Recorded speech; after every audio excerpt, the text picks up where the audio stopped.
It is probably the only institution with the necessary degree of autonomy to undertake charitable deeds, a ministry of love.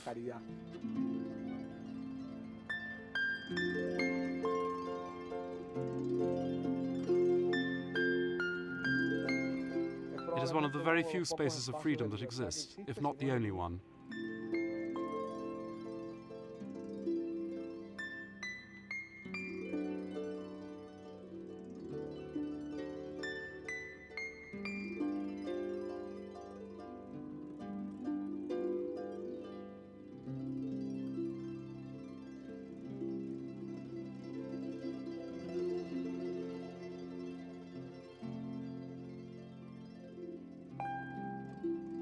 Cuba's economy, crippled by communist policies, is bankrupt. Although not officially sanctioned, with no effective welfare system, the Cuban regime is obliged to watch as the Catholic Church tries to respond to the immense poverty that prevails.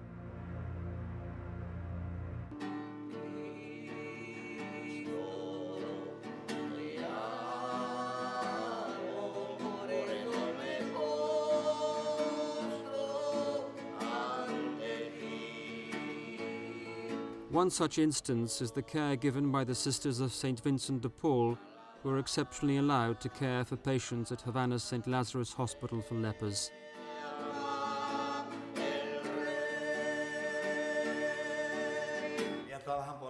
They work out of love, mercy,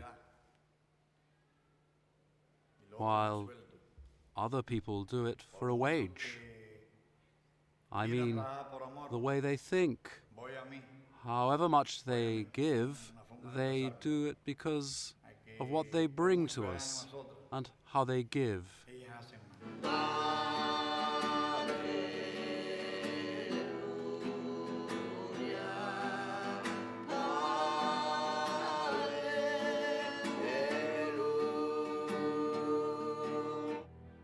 The sisters would be unable to care for the lepers without assistance from the Western Church.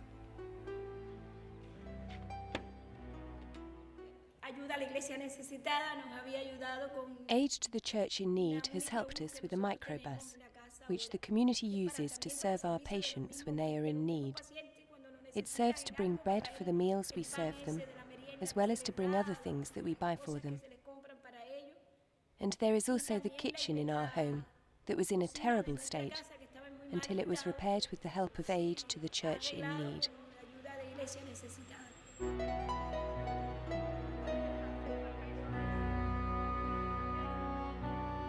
Government restrictions on candidates to the religious life means that for a population of 12 million, there are only 500 Catholic nuns in Cuba.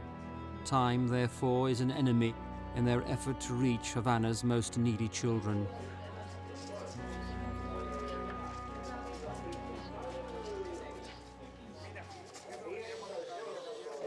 Come to me. Tell her to come to me. There is no school this week? No. How did the tests go? It was okay. As you are not going to school this week, come to see me on Friday. We will see if I can give you some clothes.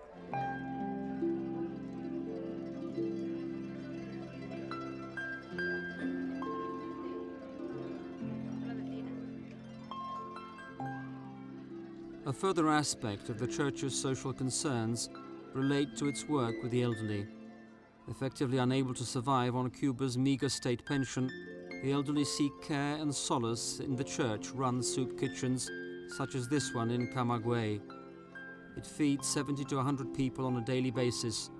Due to the embargo on church construction, this kitchen is run from the bishop's house. The most innocent and those likely to suffer most are Cuba's children. They remain a special concern of the Cuban Church, which surrounds them with special care. We started with 3 children. Then the number began to grow. It reached 15 children, and today we care for 65 children. We teach them values, not only how they themselves should behave, but also other values. A lady psychologist works with me because you can see that many of the children have psychological problems, at times very serious psychological problems, for many are the offspring of prisoners. Other children come from women who became pregnant by men they would never see again. Such are fathers of these children. These truly are children of the streets.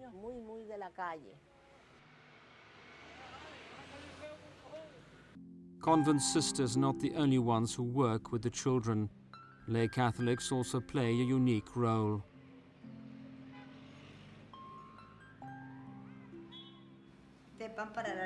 Here we have milk that we prepare over here in this pot.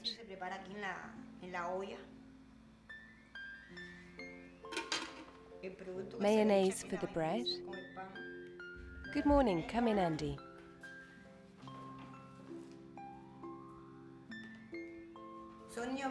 These are children with great problems whose parents are unable to buy them any food, parents who find themselves in situations where they are unable to obtain the means to buy food.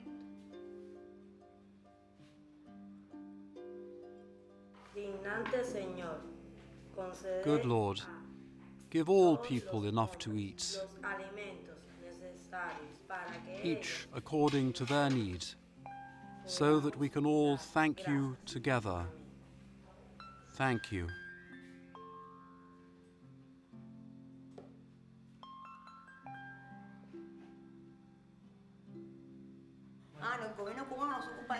The Cuban government doesn't care about these children. There is no obligation to help the children because their parents don't work, so they don't help. Help only comes from here. They have no other.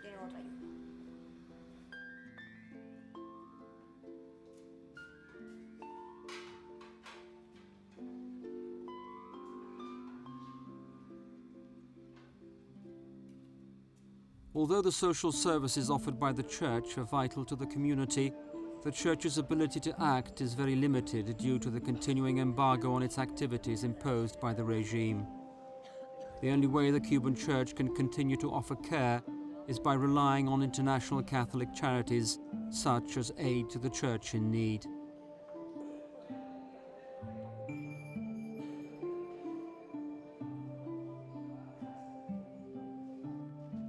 The repercussions of the government embargo extend across the full breadth of church life. Building permits to rebuild churches, own a car, or to buy cement are regularly denied, inevitably limiting the scope of any new development. We can't build new chapels because the government refuses to give building permits to construct new chapels. Some towns had chapels, but lost them when they were converted to other uses, other institutions, medical, educational, even dance halls. There was no way of getting them returned, and no way of getting a permit to build again. We hope this will soon change.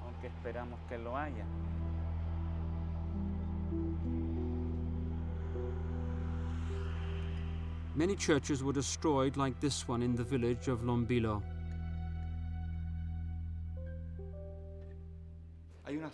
Umbilio is a special zone. The church here was destroyed at the beginning of the revolution, and the people have always said that ever since then they have been cursed.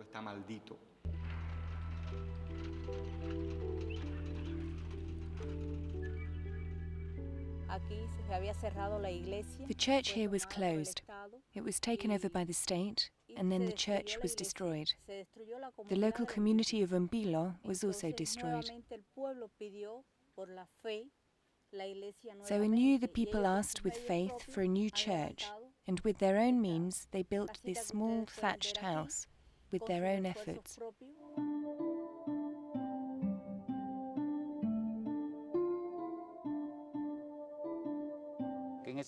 In this area, almost all of the churches were in a very bad state.